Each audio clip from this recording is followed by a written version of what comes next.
You've seen this, right?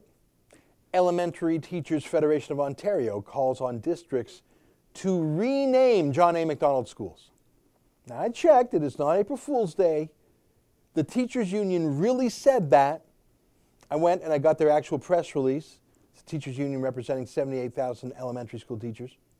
School teachers want to deperson Canada's founding father of Confederation, our first Prime Minister. Now, my first thought, of course, was, as far as I can tell as a dad, I don't even think they teach kids who John A. Macdonald is anymore. Elementary schools these days are pretty much all about global warming and recycling and maybe field trips to mosques and stuff, but I doubt your average elementary student even knows who John A. Macdonald is. They don't really teach history anymore. I know spelling tests and times tables are out also. This is nuts, of course, but a special kind of nuts, a self-hatred to rip out your own history, a hatred of our culture, of our history, of our present as having grown from our history. It's styled as anti-racism because John A. Macdonald supported the idea of residential schools to assimilate Indian children. Of course, that was conventional wisdom back then. I happen to know a residential school graduate. He's a lawyer, very successful, and he told me that he attributes his success to attending that residential school. Now, that's my only direct connection with residential schools. I'm sure there are many bad stories too. I'm not denying those. I'm not denying the essential inhumanity of, in some cases, forcibly taking children away from their own parents. That's inhuman.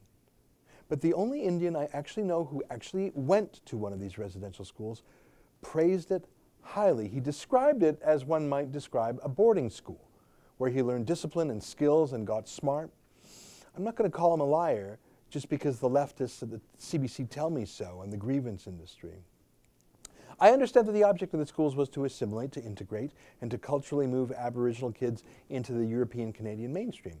I can understand how that project itself could be found objectionable, especially its forcible nature, but if that acculturation also means things like learning English, learning math, learning a trade suitable for an industrial society, I'm sorry, but to oppose those basic cultural skills smacks a bit of paternalism too.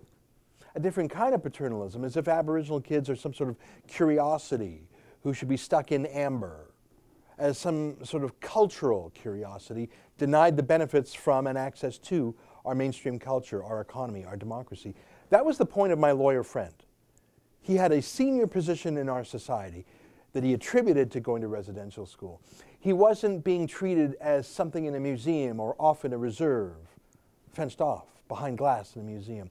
There is a middle ground here to learn from our past, but also to understand it. That's an excerpt from my daily TV show, The Ezra Levant Show. Normally it's behind a paywall, but I thought you'd like this video, so we put it on YouTube. If you want to subscribe to watch the daily show every day, including always 2 interviews a day, and I read my hate mail, just click on this screen and become a premium member.